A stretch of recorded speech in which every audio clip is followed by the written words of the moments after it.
Ninguém veio para esse mundo para não ter dignidade. Infelizmente, a separação de classes sociais é que nos leva a alguns ter tudo, muito pouco ter tudo e a maioria não ter nada. Então, a nossa luta pela terra vem dessa busca para que todos e todas tenham condições de ter dignidade. Dignidade de moradia, dignidade de produzir seus alimentos e dignidade de que esses alimentos cheguem para todos. Então esse é o nosso objetivo com essa luta pela terra. Vim também com um companheiro que deve estar ali próximo ao carro, que também é do Movimento Sem Terra, e veio também me dar uma carona e também conhecer vocês. Eu digo isso porque o deputado que eu aqui estou representando, e ele é também oriundo dessa luta. Nós iniciamos o MST em setembro de 1987. Nós somos fundadores desse movimento. E nessa prática da política, a gente descobriu que nós temos que estar no poder. Estar no poder é a gente estar representando. A gente ser representado por nós mesmos. Porque na política, em especial na política eleitoral, comumente a gente vota em alguém que não é nós, que não tem a nossa cor, não tem a nossa identidade e muito menos sabe qual é a nossa luta. Por isso que a gente tem que galgar estar no poder, porque a gente sabe da nossa dor. Somos nós que sabemos que não temos casa, somos nós que sabemos que nosso filho passa fome, somos nós que sabemos da necessidade que nós temos. Não é quem nunca pisou no barro que vai dizer que o barro afunda. Então a gente, nessa luta do Movimento Sem Terra, nós definimos que nós tínhamos que ter representantes nossos em todos os espaços de poder. E por isso que em 2010 nós conseguimos eleger Valmir deputado pela primeira vez. Então nós já estamos no terceiro mandato de deputado federal. Um deputado federal que tem uma pauta da classe trabalhadora. E é essa identificação que nos traz aqui, né, pastor? E é essa identificação que traz essa luta do movimento social moradia, do movimento contra o racismo, do movimento contra as desigualdades, que é a nossa pauta central.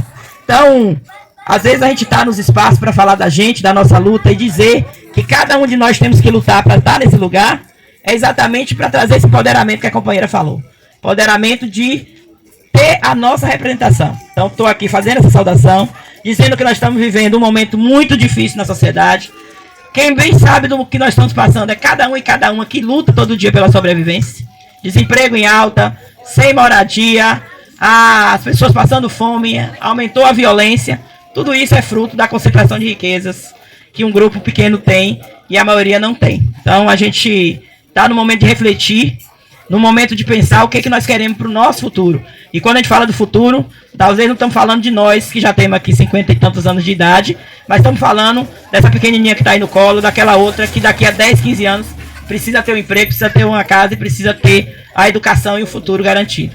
Então é nesse momento que a gente tem que pensar cada vez mais o que a gente quer. E estamos no momento eleitoral. E a gente não é... A gente costuma dizer que nós não podemos ser hipócritas. Porque muita gente é hipócrita de estar num momento como esse e dizer, não, nós não vamos falar de eleição. Nós temos que falar de eleição sim. Nós temos que debater eleição debatendo projeto, não é debater eleição pelo voto.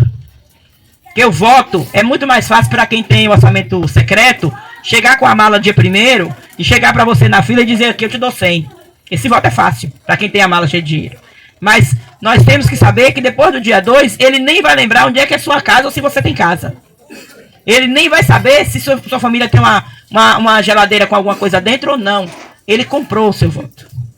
E quando a gente compra, a gente não pode reclamar para ele depois, porque a gente deixou ali o nosso futuro, a nossa trajetória, a nossa reivindicação, a gente deixou nos R$100. Estou usando o exemplo de R$100 porque eu sei que a galera aí das malas, aí do orçamento secreto, eles fazem qualquer negócio. E às vezes, infelizmente, gente, usa lideranças. Porque nem sempre eles chegam nas pessoas, mas as lideranças que estão ali próximo chega e diz que esse é o melhor para o bairro, esse é o melhor para a cidade, esse é o melhor para o projeto. Então nós não somos hipócritas de dedicar para vocês aqui e dizer que não vamos falar de eleição. Muito pelo contrário. Nós temos que falar de eleição, mas falar de eleição discutindo quem é que nós queremos colocar no poder. Nós estamos num processo eleitoral onde nós vamos eleger presidente, onde nós vamos eleger deputados federais, deputados estaduais, onde nós vamos eleger senadores. É a eleição da majoritária. Qual é o projeto de presidente que nós temos hoje? É isso que nós temos que parar, reunir nossa família, reunir nossos grupos sociais e refletir.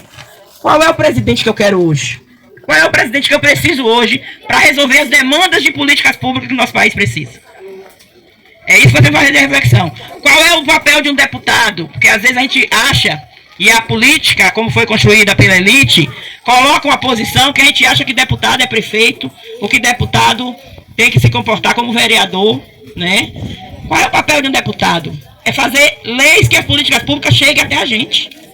E a gente não cobra a legislação. E a legislação que nós temos aí hoje é a legislação que depois do golpe de 2016 retirou todos os direitos conquistados pela classe trabalhadora. Nós temos hoje perda de direitos. Vocês que são trabalhadores e trabalhadoras sabem que para aposentar ficou mais difícil. Direito de aposentadoria caiu, retirou o direito das mulheres se aposentar com 50 anos. Isso tudo é fruto de um processo legislativo. São os deputados que votam para dizer se a gente vai aposentar com 50 ou com 70. A classe trabalhadora não tem mais direitos sindicais, carga de jornada de trabalho. Então a retirada do direito trabalhista, isso afeta lá na ponta. Quem é a ponta somos nós trabalhadores. Não afeta eles. Qualquer um cargo eletivo com 3 mandatos, 4 mandatos já pode se aposentar. Um juiz, se roubar, tem aposentadoria compulsória. Sabe o que é aposentadoria compulsória? Você rouba e vai para casa ganhar não sei quantos milhões. E nós temos que trabalhar até quase a morte. Alguns morrem sem se aposentar. Com a água. A água é divina. Alguns morrem sem se aposentar. Então, são essas questões que nós precisamos parar para refletir na hora do voto. As mulheres, hoje nós temos um congresso com 517 deputados, nós só temos 70 mulheres. E a maioria da população brasileira são mulheres. Os homens se colocam na posição de nos representar.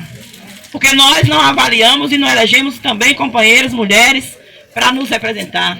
Os negros, só temos hoje 13 deputados negros no Congresso Nacional. E a população do Brasil é a população negra.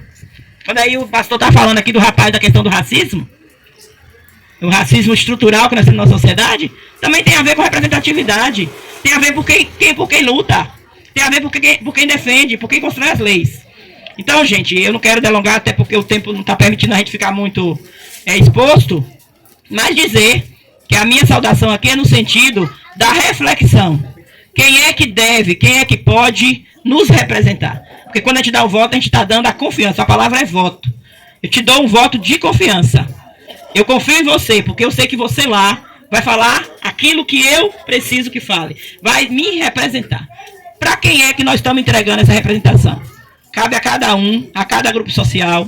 Quando a gente está falando de todas essas lutas aqui, que são as bandeiras que vocês organizam, a gente tem que olhar em cada bandeira dessa, quem é ou quem são as pessoas que podem construir essas políticas junto com a gente. Até porque, gente, nenhum político, quando eu falo do político, eu falo da representação, ninguém governa sem a luta do povo para pressionar. Não governa sem pressão. E a pressão da luta é isso que vocês fazem. É isso que nós fizemos enquanto movimento social. Nós não chegaríamos a 35 anos de luta pela terra, sendo o maior movimento de luta política da América Latina, com capacidade. Hoje na Bahia nós temos 12 mil famílias assentadas, 125 mil famílias acampadas. Nós não chegaríamos aqui se não fosse pela nossa luta, pela nossa marcha, pelas pessoas perderem a vida, pela nossa luta de pressionar, de ocupar órgão público, de gritar. Porque a nossa voz ela não é escutada dentro da nossa casa. Se a gente entra dentro de casa e fecha a porta, o vizinho não nos escuta. A mesma coisa é o movimento social. O movimento social ele só tem condições de ser ouvido através da luta. E essa luta tem que reverberar. Como é que reverbera a nossa luta? Através das nossas representações. O pastor Rubens e sua equipe, ele faz um trabalho que reverbera toda essa pauta que é de vocês. Ele vai representar. Ele e a sua equipe vai nos lugares, vai reivindicar, vai cobrar. Quando não dá certo, faz o quê? Bota a bandeira na frente e sai em marcha. Essa é a forma. Essa é a forma. Então, quando eu falo da política, quando eu falo desse momento, eu falo no sentido de que a gente tem que pensar bem quem é e quais são as pessoas que vai representar os nossos direitos e as nossas reivindicações. Então é aqui um pouco desse recado que eu trago. Nós vamos estar amanhã inaugurando o nosso comitê aqui em Salvador, fica no Rio Vermelho. O pastor Rubens e a equipe sabem onde é. Gostaríamos de contar com a presença de vocês, para ficar um pouco mais próximo, conhecer melhor as nossas reivindicações. Não deu para trazer, que era para trazer hoje um pouco da biografia do deputado para saber quais foram os projetos de lei, o que já tem sido construído pelo nosso mandato, né? Mas só aqui a título de informação, para quem não sabe, Valmir Assunção é o autor do Estatuto da Igualdade Racial aqui no estado da Bahia. Então foi quando ele, deputado federal, criou esse estatuto. Foi o primeiro projeto de lei, porque Valmir Assunção é um deputado negro que sofreu e sofre racismo todos os dias. Quando o pastor estava tratando do caso do rapaz aqui do Banco do Brasil, eu lembrei de um fato que eu vou contar rapidinho aqui para vocês, que o deputado já no segundo mandato, ele passou dentro da Câmara Federal. Não sei se o pastor sabe dessa história. Ele entrando na Câmara como deputado, ele já estava lá, já tinha assumido o seu posto. O fotógrafo dele era um rapazinho branco. E foi entrar junto com ele. O segurança do Congresso da Câmara Federal barrou o deputado. Ele de terno, tudo, como que tem o protocolo, né, nessas casas. Ele de terno, o rapaz de camiseta, mas o rapaz era branco do olho verde. O rapaz foi entrar e o deputado foi barrado. Dentro da Câmara Federal. Por quê? Porque é negro. E o segurança que barrou ele é negro. Racismo? Aí ele perguntou, o senhor está indo para onde? Eu vou pro plenário do Congresso. Não, lá só entra deputado. Ele fez questão de não apresentar a carteira. Ele, não, eu vou pro plenário. Não, lá só entra deputado. Foi 3 vezes. O senhor não pode entrar, só entra deputado. Aí o rapaz, o fotógrafo, voltou, que já tinha entrado na frente, voltou, pegou no braço do segurança e falou assim, ele é deputado, rapaz. O nosso lugar, eles não nos enxergam no nosso lugar de poder. Por ser negro, por ser mulher, por ser pobre.